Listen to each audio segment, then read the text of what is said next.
Things really slowed down while we're waiting for the drywallers to finish up their job. So I've just been trying to get some things done outside while the weather has been nice.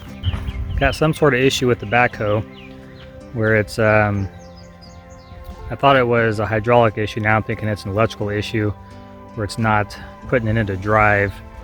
Not quite sure what's going on there. So I was working on taking some stumps out. I had a big catalpa stump here I got up yesterday, and then the backhoe quit moving, so now it's sitting there. And then tried to burn out. There's a huge stump in there. If you look back to some of the videos, there was a really big catalpa that was here that we're still trying to get burned out. And then had a big stump right there I took out. Had another one down over there I took out. So basically just playing in the yard and playing on tractors. Also went back and worked up a whole bunch more dirt because we're going to need that when we put the septic tanks in. Now that I've got that hole dug, I actually go ahead and start working on that. Put it down somewhere, but so Cindy's yelling at the new dog. Natalie's brother had to move, and we ended up getting his dog, and his dog likes to chase the chickens, so Sydney's down there policing him. No, leave it alone. Odie, no. We finally caught this naughty thing. Thankfully he or she hasn't killed any of our chickens or anything, but we caught him, and Odie, no. Odie, stop. We're gonna relocate him. So we moved the cat food because the raccoons were starting to get back into the feed, which happened last spring. Of course, you know what happened with the chickens and everything. So anyway, we put a cat door in the shed, had the cat food in here, and the raccoons are smart. They got our goodness, stop. Anyway, so the raccoon was going in there and getting the food, so we put the trash can in there, and I came in one morning and the trash can lid, which they're not supposed to have an issue, but that dang thing was bent in half. So anyway, put the trap out. It was closed yesterday, but nothing in it. And then we did catch him today, so Tim's getting ready to come down here pretty soon and move him. I know you're scared, so we'll relocate him. So I talked to the previous mechanic who worked on this, and why the hydraulic fluid is green is because they put dye in it. So it's not anything special. He said, no, just go to Tractor Supply and get normal hydraulic fluid, which is what I've got. But he also said that the transmission and the hydraulic fluid for the rest of the backhoe is in a separate area. So it didn't make sense to me when I looked at it, but there are two dipsticks here. There's my oil, there was my transmission fluid. I did check it and it's low, which doesn't make sense to me because if you look underneath here, so this is my main hydraulic fluid tank, and if I open it up, there's fluid in there. When you get under here, this huge pipe right here goes right into the transmission, and so that makes me think that it all runs on the same system there, but I'm guessing it doesn't. So I don't know quite what that huge pipe is that runs the transmission, unless that part in the back is maybe just the pump. I'm kind of unfamiliar with this backhoe. This is actually the biggest piece of equipment I've ever owned. So anyways, I'm gonna go ahead and throw in some oil and see if that works. I can see why they put the dye in there, because I went ahead and checked the dipstick and I can't really see anything on it. It's kind of hard. So I'm gonna let this sit for a little bit. I put in probably a gallon. Checked it twice during it, but it's hard to tell where the level's at. So we'll let it sit for a little bit, and then let everything drain down to the bottom, and I'll come back and check it. Head was getting cold. I had to get a hat. Joys of losing your hair, right?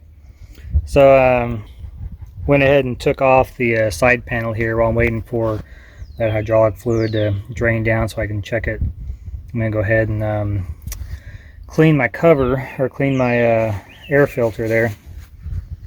So it should be no different than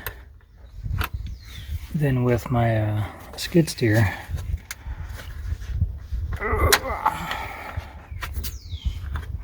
think. But I'll get this cleaned out. Just routine maintenance stuff. Yeah, it's pretty much just like my skid steer. Get that knocked out. So these paper filters, you know, they get full of dirt and stuff. You can just knock them loose and knock the dirt out. Looks like I may have to raise my arm though to get in there. Oh yeah, that's dirty. Yeah. Jeez, because I haven't been cleaning in a while. So usually there are several filters. My inner one. These usually don't get very dirty. You can check them and see if they're moist at all. This one's good and dry. That's about it.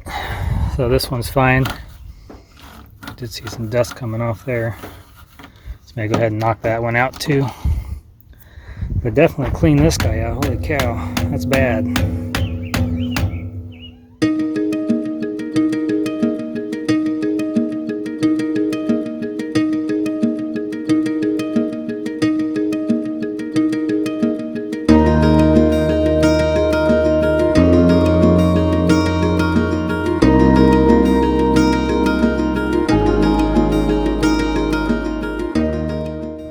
Well, I got the stump dug up, and that was a nice one to get up. There are several of these around, but sure enough, that's all it was the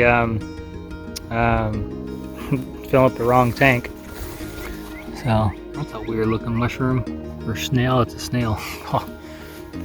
That was a cicada larvae for a minute there. So anyways, yeah, there are 2 reservoirs on this that I did not know about. So we've got the main one here, which runs all the hydraulics, and there is another one just for the transmission. Did not know that. So that's working good now. I need to get some more transmission fluid to fill it up, and then I should be able to mosey around on this. That's the new dog that's causing chaos with the chickens and everything. It's kind of a weird looking little guy. But I've got these 2 stumps. There's one here, there's one there to get up. There's several out in here where the pond's going to be. I'm probably just going to get a couple of them up because I mow down there and I'm sick of mowing around them.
Doing a test dig down here where the pond's going to be going, and I'm thoroughly surprised because with all the rock around here I really thought that's all I'd hit, but I got a good probably almost 4 feet of black dirt. There's not even any clay.